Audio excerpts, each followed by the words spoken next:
উনার গড়ে আল্লাহ রসুলের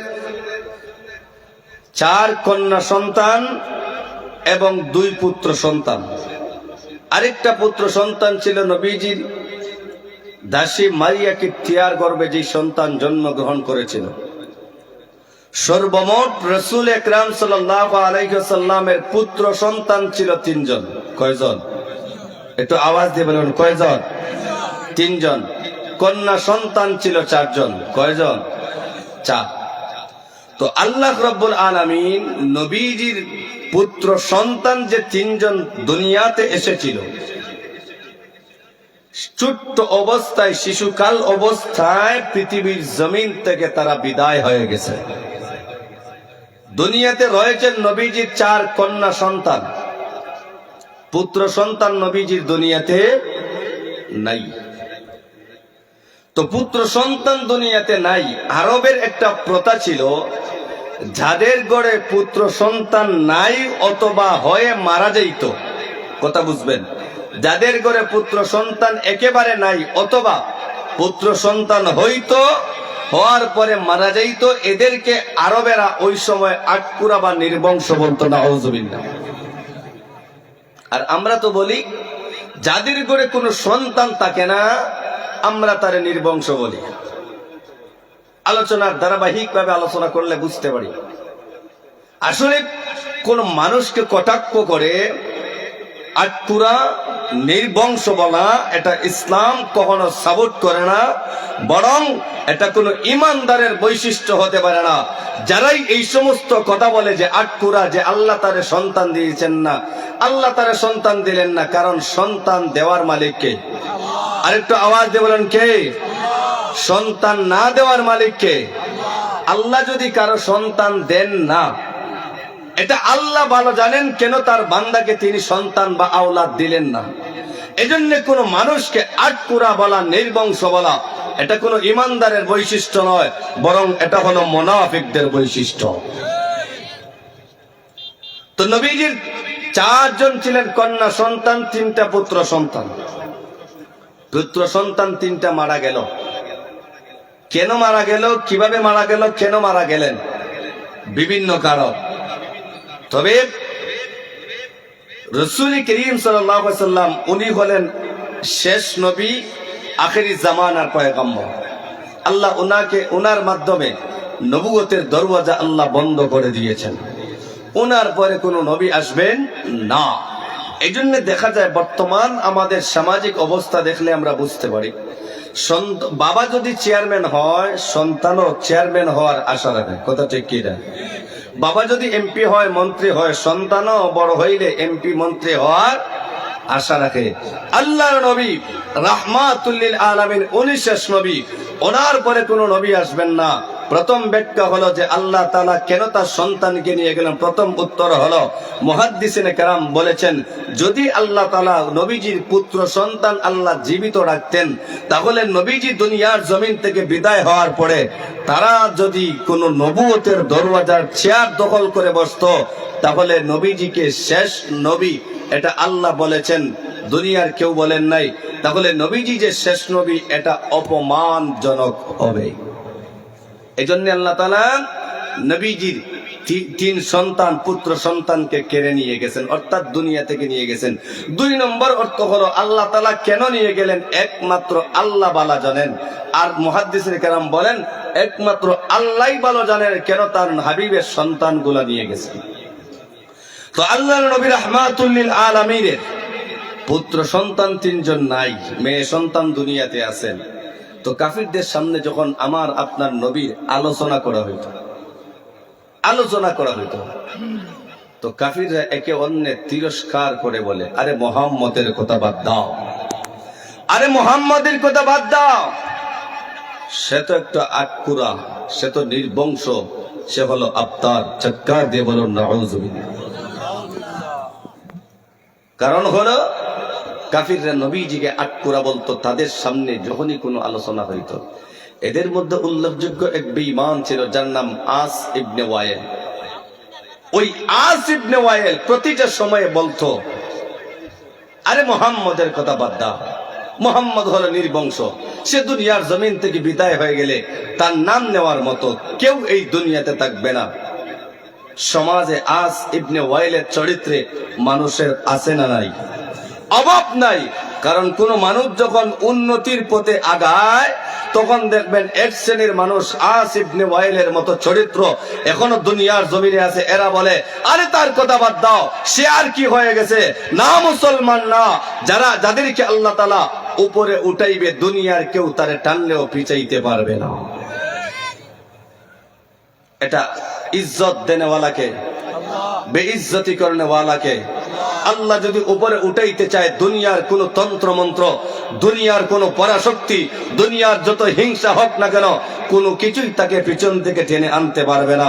কিন্তু আল্লাহ যদি কাউকে বেইজ্জতি করায়, আপনি আকাশে তুলে রাখলেও আল্লাহ তাআলা তারে বেইজ্জতি করবে। তো আস ইবনে ওয়াইল নবীজি কাফেররা বলে আরে মুহাম্মদের কথা বাদ দাও, তার কথা কি আলোচনা করবা, কারণ তার তো কোনো পুত্র সন্তান নাই, সে হলো একটা আটকরা, সে হলো নির্বংশ, যার সে দুনিয়ার জমিন থেকে বিদায় হয়ে গেলে কেউ পৃথিবীর জমিনে তার আলোচনা করবে না। নবীজি যখন এই কথাটা শুনলেন, নবীজির অন্তরে আঘাত লাগলো। হায় হায়, আল্লাহ তাআলা আমার সন্তান, পুত্র সন্তান নিয়ে গেছেন, কিন্তু আল্লাহ তো দিছেন, কিন্তু আল্লাহ তাআলা তার পুত্র সন্তান নিয়ে গেছেন। কারণ হলো আল্লাহ তাআলা তাৎক্ষণিকভাবে আমার তেলাওয়াতকৃত সূরা সূরাতুল কাউসার আল্লাহ তাআলা তার হাবিবের শানে নাজিল করেছেন। সুবহানাল্লাহ। আল্লাহ বলে ইন্না আ'তাইনাকাল কাউসার ফাসাল্লি লিরাব্বিকা ওয়ানহার ইন্না শানিআকা হুয়াল আবতার। আল্লাহ রাব্বুল আলামিন জিবরাইলের মাধ্যমে বিশ্ব নবীর কাছে জানিয়ে দিল, ও নবীজি, এই মুহূর্তে আল্লাহ আপনার উপর সূরা কাউসার নাযিল করেছেন। ও নবীজি, রাহমাতুল লিল আলামিন, মক্কার বেঈমান কাফিররা আপনার 3 পুত্র সন্তান আল্লাহ নিয়ে গেছেন, কিন্তু আপনার 3 পুত্র সন্তান নিয়ে যাওয়ার কারণে কাফির বেঈমানেরা আপনার আলোচনা উঠলে তারা বলে আপনি আটকুরানির বংশ। ও নবীজি, আল্লাহ এই মুহূর্তে সূরা কাউসার নাযিল করে জানিয়ে দিয়েছেন, ও নবীজি, আপনি কষ্ট পাবেন না, মনের ভিতরে কোনো কষ্ট নেবেন না, আপনার মন ঘাবড়াবেন না। দুনিয়ার কে কি বলল আপনি সেদিকে আপনি কর্ণপাত করবেন না।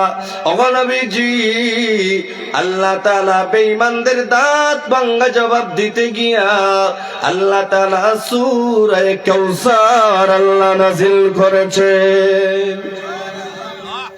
মক্কার কাফির, এমনকি দুনিয়ার মানুষ কে কি বলল সেদিকে আপনার দেখার দরকার নাই, শোনার দরকার নাই, বরং আল্লাহ আপনাকে খুশি করতে গিয়া আল্লাহ তাআলা সূরা কাউসার আপনার শানে নাযিল করেছে। তো নবীজির 3 পুত্র সন্তান আল্লাহ কেড়ে নিয়েছেন, কথা বুঝবেন, কারণ পুত্র সন্তান কেড়ে নিয়েছেন। অন্য আয়াতে আল্লাহ রাব্বুল আলামিন নবীজিকে শেষ নবী এবং কোন পুরুষের পিতা নন বলে আল্লাহ তাআলা কোরআনে আয়াত নাযিল করেছে। আল্লাহ বলে মা কানা মুহাম্মাদুন আবা আহাদিম মির রিজালিকুম ওয়ালাকিন রাসূলুল্লাহি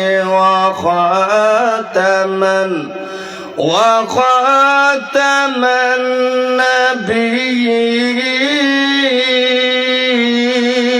নাবিয়্যিন।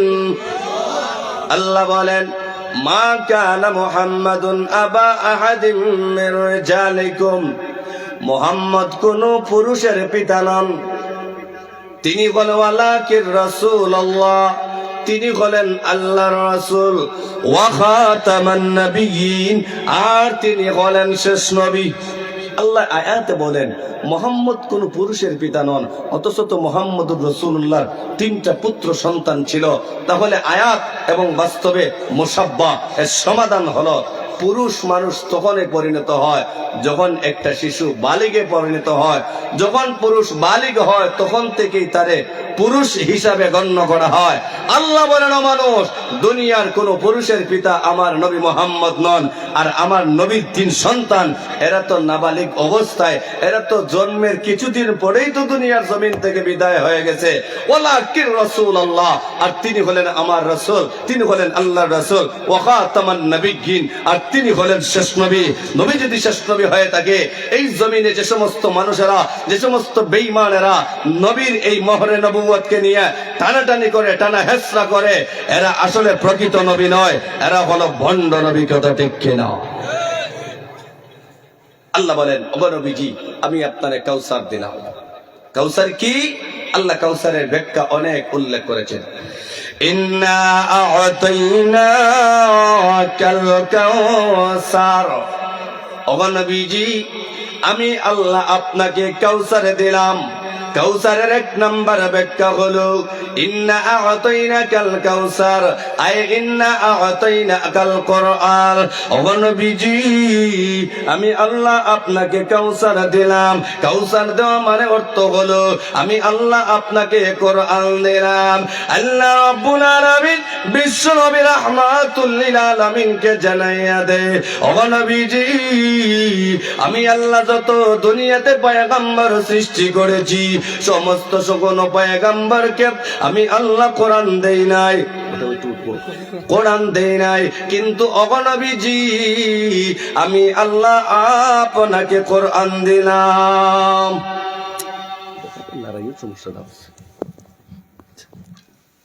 ওগো নবীজি, আমি আল্লাহ আপনাকে কোরআন দিলাম। কোরআন কি? সমস্ত নিয়ামতের মধ্যে সবচেয়ে বড় নিয়ামত আমার আপনার নবী, এমনকি আমাদের নিয়ামত, সেটা হলো মহাগ্রন্থ আল কোরআন। সংক্ষেপ করতেছি। 2 নম্বরে আল্লাহ বলেন, ইন্না আ'তাইনাকাল কাউসার, ওগো নবীজি, আমি আল্লাহ আপনাকে কাউসার দিলাম। 2 নম্বর ব্যাখ্যা হলো আই ইন্না আ'তাইনা আল খায়রুল কাসীর। ওগো নবীজি, আমি আল্লাহ আপনাকে কাউসার দিলাম। এর 2 নম্বর ব্যাখ্যা হলো, ওগো নবীজি, আমি আল্লাহ আপনাকে অসংখ্য অগণিত নিয়ামত দিলাম।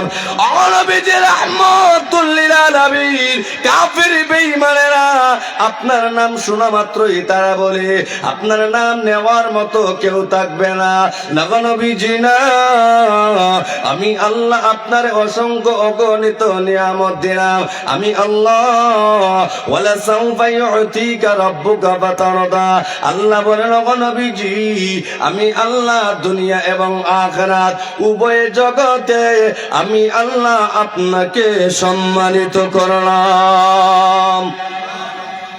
অসংখ্য অগণিত নিয়ামত দিলাম মানে হলো দুনিয়াতেও যেমন আমি আল্লাহ আপনার মাকাম বাড়াইছি, ঠিক তেমনি ভাবে আখিরাতেও আমি আল্লাহ সমস্ত মানুষের ঊর্ধ্বে আমি আপনার মাকাম বাড়িয়ে দিব। সুবহানাল্লাহ।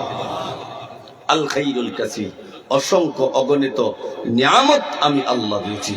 এই পৃথিবীতে আমার নবীর চাইতে অধিক মূল্যবান কেউ ছিলেন না। কারণ আমার আপনার নবী, যিনি ছিলেন সাইয়্যিদুল আম্বিয়া, যিনি ছিলেন সাইয়্যিদুল মুরসালিন, নবীজি মেরাজে যাওয়ার সময় যে সমস্ত আম্বিয়া কেরামদের ইমামতি যিনি করেছিলেন, অন্য কোন নবী করেন নাই, করেছিলেন আমার আপনার নবী রাহমাতুল লিল আলামিন। নিয়ামত আল্লাহ দিয়েছেন। ওয়া রাফা'না লাকা যিকরা। নবী গো, আমি আল্লাহ আপনার আওয়াজটা, আমি আপনার সম্মানটা সব সময় বুলন্দ রাখবো, বাড়াইয়া দেব। কেমনে? আমার আপনার নবী রাহমাতুল লিল আলামিন এই পৃথিবীতে এসেছেন। পৃথিবীতে আসার পরে নবীজি সাল্লাল্লাহু আলাইহি ওয়াসাল্লামকে যা কিছু আল্লাহ দিয়েছেন, অন্য কোন নবীকে আল্লাহ এত কিছু নিয়ামত আল্লাহ দেন নাই। তো নবীজির শান বর্ণনা করতে গিয়ে আমার মতো নাদান সারাটা রাত শেষ হবে না। যিনি নবীজির শানে লিখতে গিয়ে বলেছেন, কিয়ামত পর্যন্ত যদি হায়াত পাই, এরপরেও নবীজির শান লিখতে গেলেও কিয়ামত হবে, কিন্তু নবীজির শান লেখা সম্ভব না। তো আল্লাহ তাআলা নবীজিকে কেমন মর্যাদা দিয়েছেন, দুনিয়াতে যেমন দিয়েছেন আখিরাতেও তেমন দিয়েছেন। আখিরাতে দুনিয়াতে কেমন? আল্লাহ বলেন অগনবীজি তারা বলে আপনার নাম থাকবে না, আর আমি আল্লাহ বলে 24 ঘন্টাই আপনার নাম এই পৃথিবীর জমিনে বুলন্দ হবে। সুবহানাল্লাহ। আল্লাহ জানাইয়া দেয় অগনবীজি এই পৃথিবীতে আমি আল্লাহ সময়ের ব্যবধান করে দিয়েছি।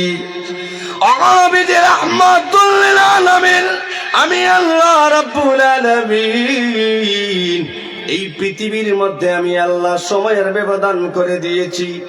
বাংলাদেশ যে সময় হয় ওই সময় থেকে ইন্ডিয়া একটু সময় বেশি, ইন্ডিয়া থেকে পাকিস্তান বেশি, পাকিস্তান থেকে দুবাই বেশি, দুবাই থেকে সৌদি বেশি, ইন্ডিয়া বেশি। বিভিন্ন দেশে আমি আল্লাহ সময়ের পরিবর্তন করলাম। কেন জানেননি? অগনবীজি সারা পৃথিবীতে আজান হয়নি। সিলেটে যদি 2 মিনিট আগে আজান হয়, 5 মিনিট পরে কিন্তু ঢাকায় আজান হয়, একসাথে বাংলাদেশে আজান হয় না। ঠিক তেমনি ভাবে এই বাংলাদেশে যেই সময় আজান হয় অন্য কোন ভারতে এই সময় আজান হয় না।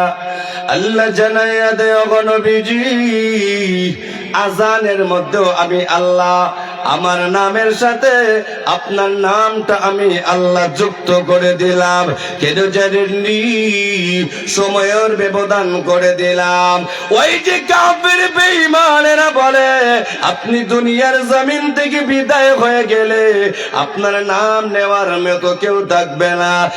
নবীজি না, আমি আল্লাহ সময়ের ব্যবধান করে দিয়া যেই আজানের পার্থক্য আমি আল্লাহ করে দিয়েছি, দিনে রাত্রে 24 ঘন্টা মিলিয়ে সারা পৃথিবীতে আমি আল্লাহর আজান হয়, আমি আল্লাহকে মানুষ ডাকে, আর ওই আমি আল্লাহর নামের সাথে আপনার নামের আওয়াজটা আমি আল্লাহ বুলন্দ করলাম।